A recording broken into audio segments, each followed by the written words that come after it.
Hello everyone, it's RASA VON WERDER from the University of Mother God Church, talking about RASA, R-A-S-A, Von, V-O-N-W-R-D-E-R, Kellie, a.k.a. Kellie Everts, K-E-L-L-I-E-E-V-E-R-T-S.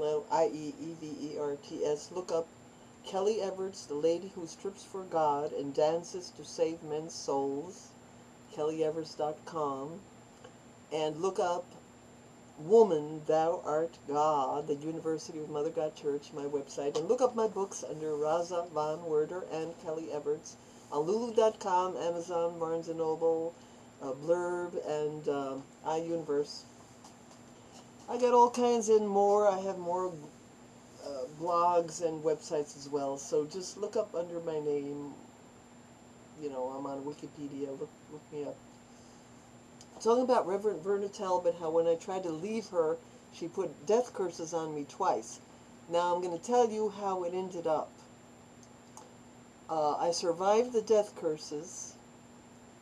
Here's how I survived the death curses, and finally another woman helped me get away from Verna Talbot. When I was at the Italian American Civil Rights League, I met a wonderful psychic lady named Angela Astoni. Angela Astoni, A-S-T-O-N-E, Astoni, Angela.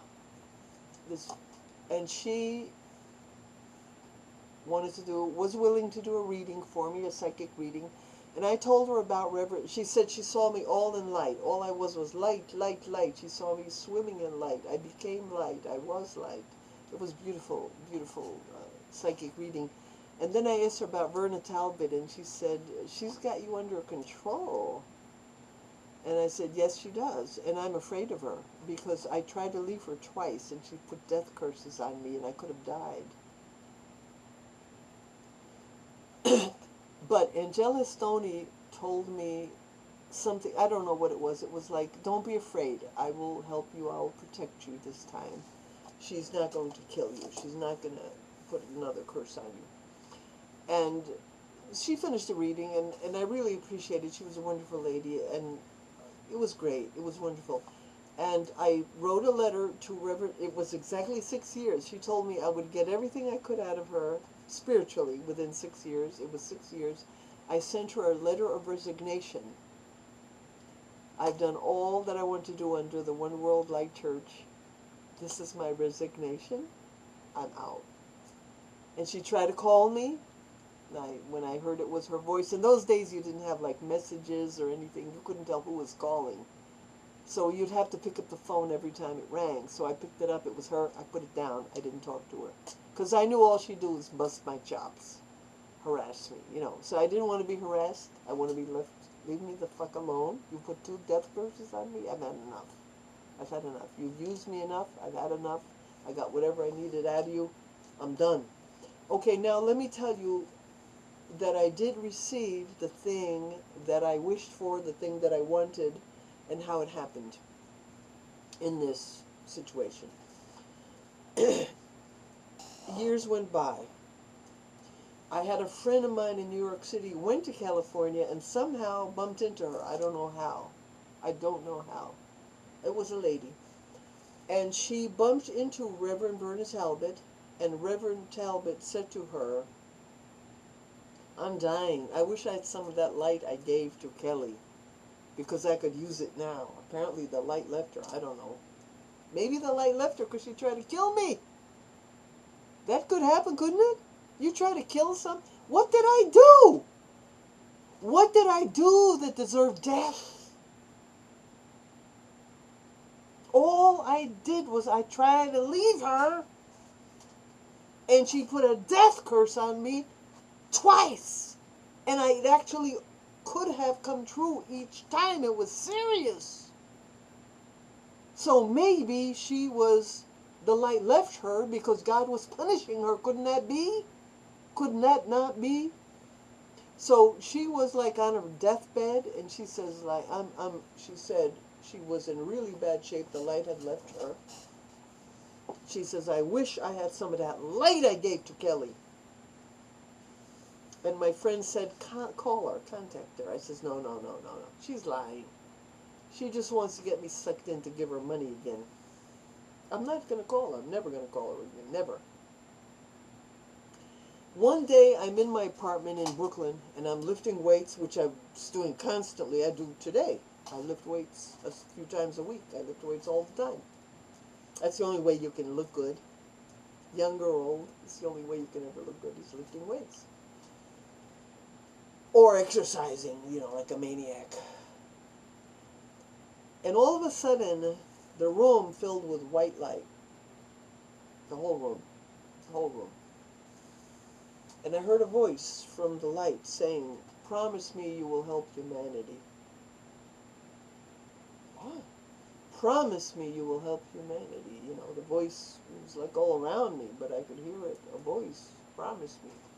Promise me you will help humanity. Promise me. And I said, okay, I promise, I promise, I promise, I promise I will help humanity. And then after I promised, it went away. 2 or 3 days later, I get a letter. And it was from Verna Talbot's best disciple besides me, because I was her #1 disciple. Her name was Verita. And she wrote me a letter. And she said, "Verna has died. She asked me that as soon as she dies to contact you and let you know.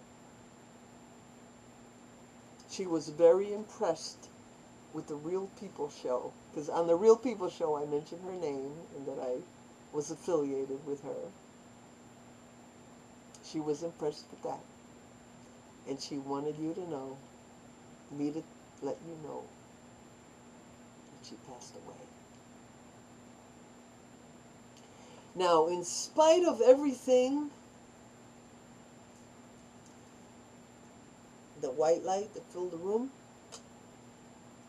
that was her anointing. She did not leave this anointing to the other disciple, Berita, who wrote me the letter.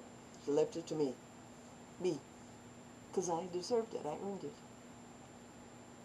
Oh, yes, I just remember one other little incident about Verna Talbot when we were in Vegas. It's stupid. It's hilarious. It was afternoon. We had met a lot of people while I was working at the Schlocky amateur nightclub where I was paid $200 a week. And she and I were standing on a bench waiting for a bus to go. We were somewhere far from the strip, and we were somewhere, and we had to go back to the strip. I was wearing shorts. I was freezing because it gets real cold in the desert at night. I didn't realize that, but it gets real cold. And I was cold. I was cold. I was wearing shorts. And she says to me, we're at the bench, and she says to me, "Stand up." I go, "I don't want to stand up." She was always like using me for something, like to gain attention. She says, "Stand up, stand." I don't want to stand up, so I want to sit because I was cold and cover myself. So she got angry at me because I didn't obey her, and she began running down the street. Running. What the fuck? So, she's nuts. So then these guys come by that we had met before, and they stopped, and they said, "Hey, Kelly, whatever. I go, "Oh, hey, could you do me a favor? Let me get in the car with you." And Berna, my friend, just ran down the road. Maybe we could get her and pick her up, So about, I don't know, a few blocks down, she was a good runner.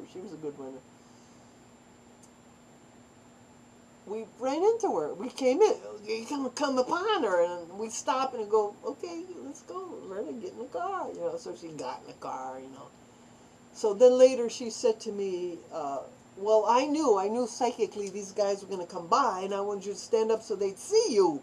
Well, they saw me anyway. I was sitting, but they saw me anyway, because I was wearing like red, or purple red or something, some bright color like red, purple, whatever.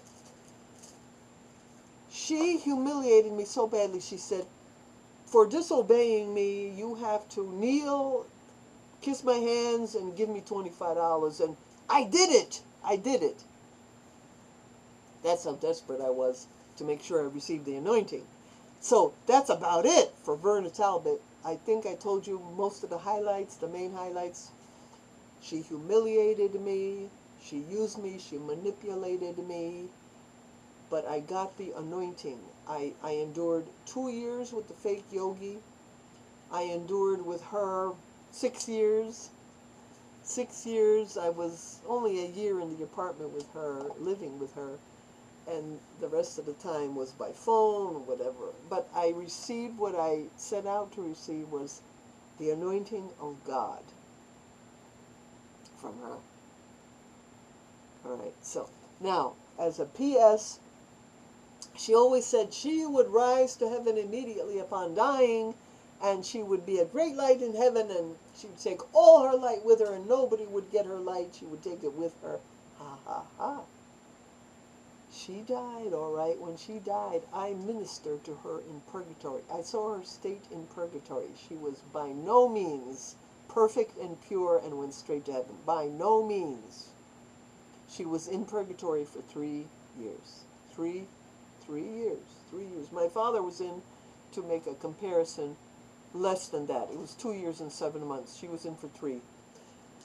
And I helped her because I ministered to purgatory. I helped her.